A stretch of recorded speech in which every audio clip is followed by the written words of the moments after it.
of our 120 graduating doctors this morning merits or potentially is a outstanding physician, a social catalyst, and a leader. But we have to choose the primum inter pares, the first among equals. After tedious nomination, selection, and approvals at various levels, we have chosen the Valedictorian for the class 2016. It is my distinct honor and pleasure to announce the Valedictorian, Dr. Geminn Luis, aka Jello C. Apostol.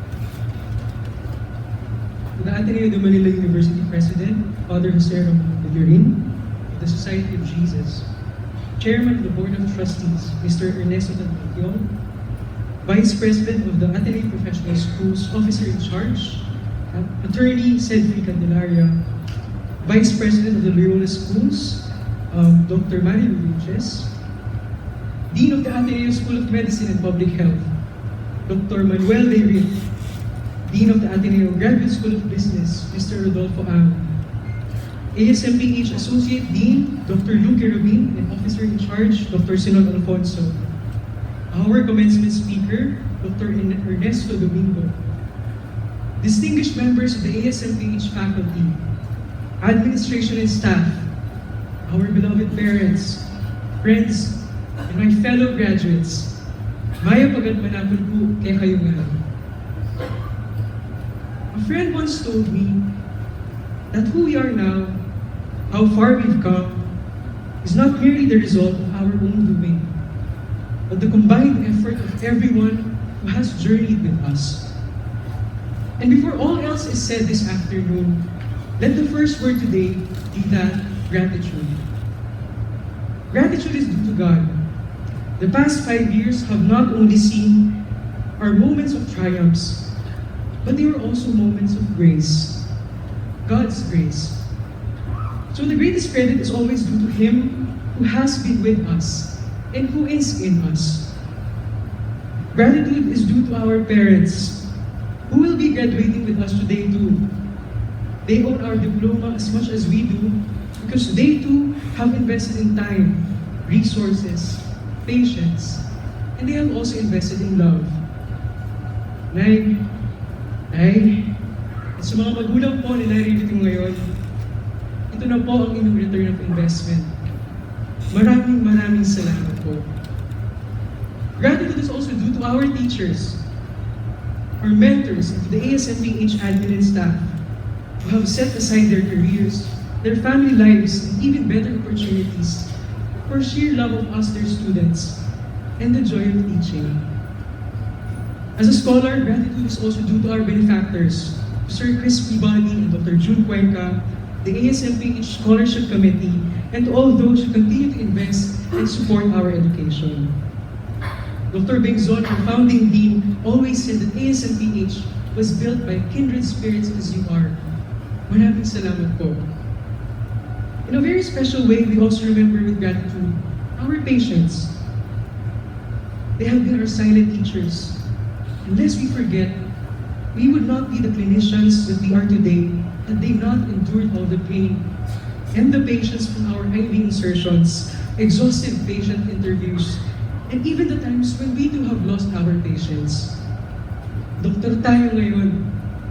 Dahil sa kanilang lahat, nagtiwala at patuloy na nagtataya sa atin.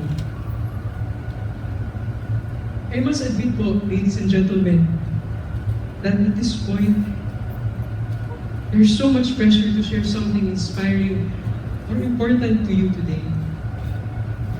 However, the most important things cannot be said. And what is truly inspiring can only be experienced as moments. And at this moment, the most inspiring of all is not the one standing in front of you. Hindi po ako, kundi sila po. The ASMPH class of 2016, my batchmates, and everyone here who has been part of our journey.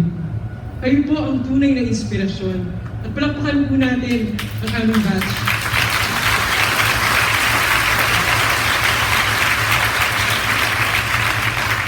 So instead of an inspiring speech in its valedictory sense, allow me instead to share to you stories.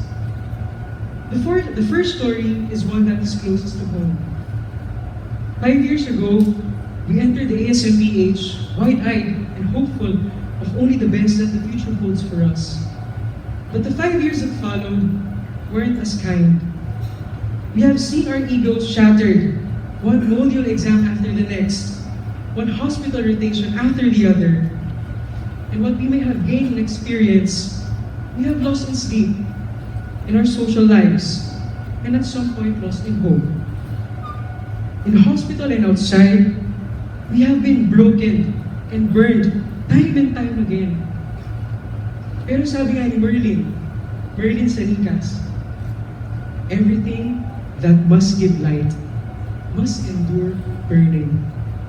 Everything that must give light must endure burning. Looking back,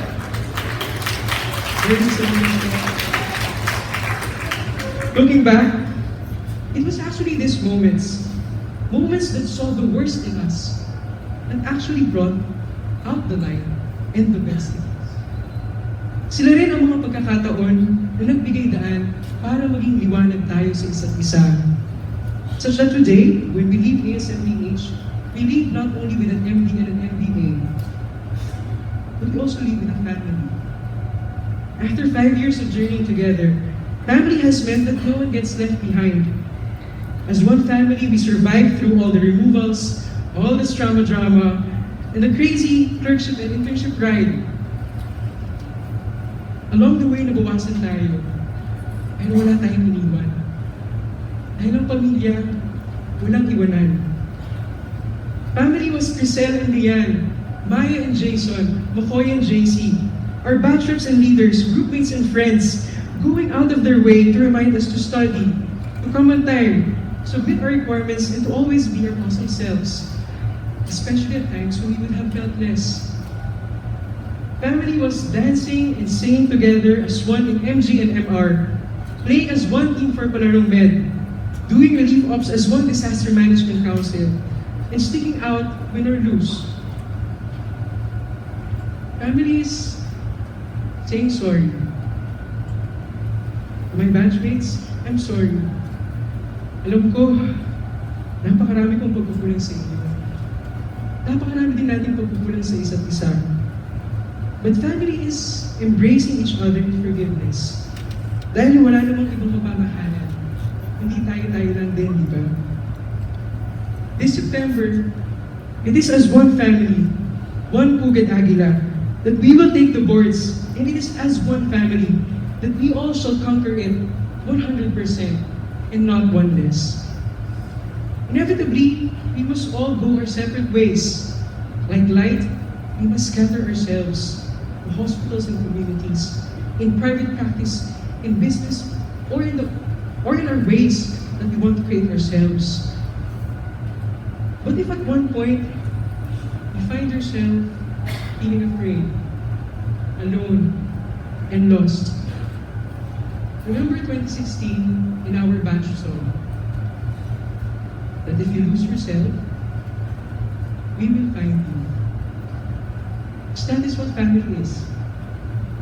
We always find each other. The first story is about this gift of family. It has been our gift to each other for the past 5 years, and it will be our gift to this broken world.